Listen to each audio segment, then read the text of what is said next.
That would be the best case scenario. Sure. And if they were to answer our questions, then there would be no need to pursue it any further. So essentially, what we're demanding is to honor our petitions for redress of grievance. So is this just about them accepting the government accepting responsibility for all the different numerous ways that they step outside of their bounds of the Constitution? Well, yes, and in particular, we've encapsulated several of the grievances in these petitions. And so one of the first orders of business at the Continental Congress, as I understand it, will to bring in professionals, constitutional professionals from different areas of law, and we'll be going over some of these principles of American government so that there will be some understanding and agreement amongst the delegates of what the Constitution says. Excellent. And what's the framework that the government is supposed to operate in. Okay. And then we'll be discussing some of the facts. It will be, not unlike really a grand jury. Okay. Only who will be on trial will be the government itself. And the government will be on trial in the capacity of the servant body that it is. Okay. Because when we come together as the Continental Congress, we're coming into our capacity as the sovereign body politic. Sure. Representative of the people of America. Okay. Does that help? It does help. I think that helps us understand a lot. Where will it go under the premise of a grand jury? Where would it proceed from there? We know, I believe everybody in this country knows something is wrong. The pot's been stirring and stirring, and people know, but they don't know exactly what's wrong. Many of them, like you've said 100 times if you've said it once, without knowledge we have no power. So because people have not been taught the truth from grade school on up, colleges are definitely the worst. They don't have the knowledge of the truth, but they know something is wrong.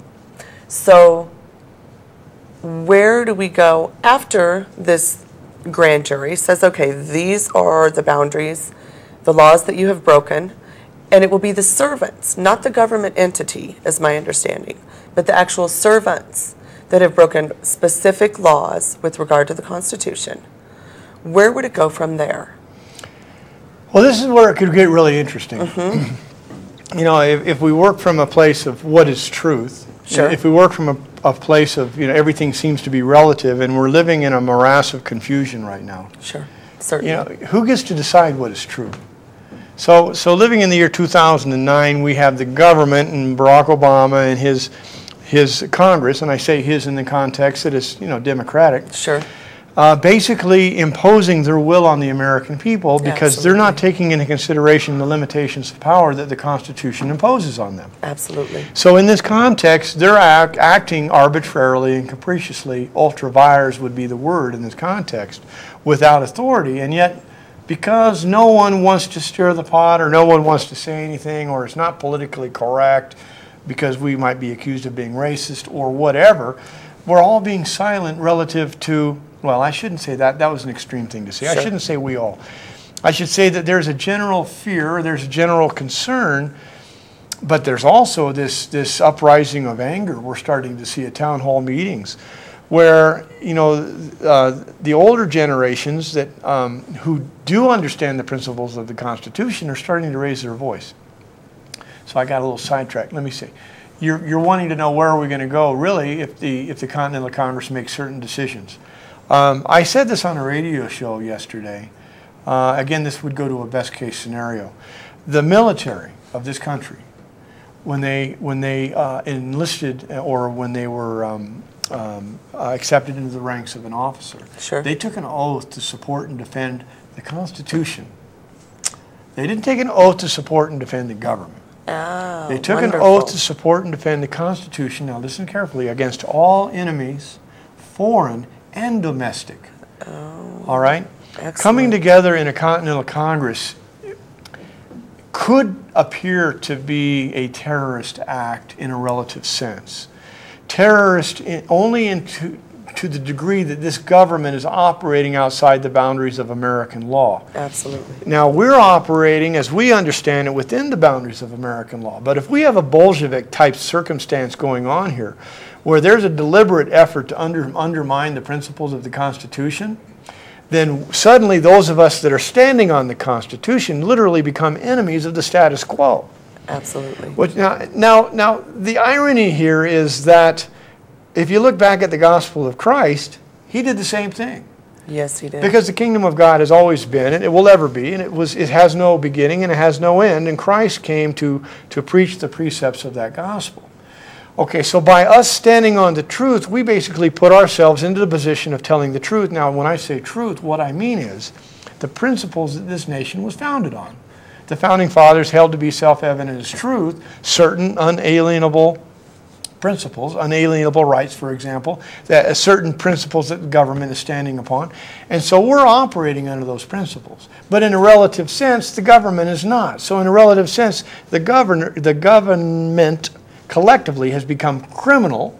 Absolutely. Relative to the fundamental principles that America was founded on. So we're operating in a Continental Congress, we go back to a Continental Congress, operating under these principles. The government could look at us with a jaundiced eye and say, you know, there's something, they might order the government, they might order the military, they might order the National Guard, they might order somebody come and tell us, you know, you can peacefully assemble, but you can't talk about that. Oh, absolutely. Well, it could be an interesting day in America if the military is put into a position to attack its own people who are actually standing for the Constitution after they've taken an oath to defend the Constitution. Absolutely. And they're doing it to support a government who's clearly an enemy to the Constitution. This is going to put the military in a very uncomfortable position. So, truth be known, we're going to do a Continental Congress because we have a duty to do it. And if it happens to make the government very uncomfortable, then good, it should. It's working. Because if the government was operating under the principles that it should be operating under, we wouldn't be needing to have a Continental Congress in the first place. Exactly. So there's no telling where something like this could go, but you know, we don't know if everybody's going to get rounded up, or we don't know if we're going to go out and spend 2 weeks with a bunch of egomaniacs looking good and trying to impress everybody with all their knowledge, sure. And we get nowhere. So sure. it's hard to tell where something like this could go because we've never done anything like this before. We've never been in a situation where we've thought of doing this before. But the foundation was laid when Bob Schultz began petitioning for redress of grievance. Right. And so... And those, it's my understanding, have actually been filed twice now. Once on the previous administration and once on the current administration about 2 weeks ago. Yes. Which brings me to something else. This is a bipartisan issue. This is not about Democrat, Republican. This is about getting back to the foundation of this country and those founding documents being the Declaration of Independence and the Constitution. The interesting thing is when George Bush was president, there was a liberal contingent that loved to quote the Constitution. Right. Because sure. they were all irate that George Bush said that the Constitution is just a bleep bleep piece of paper.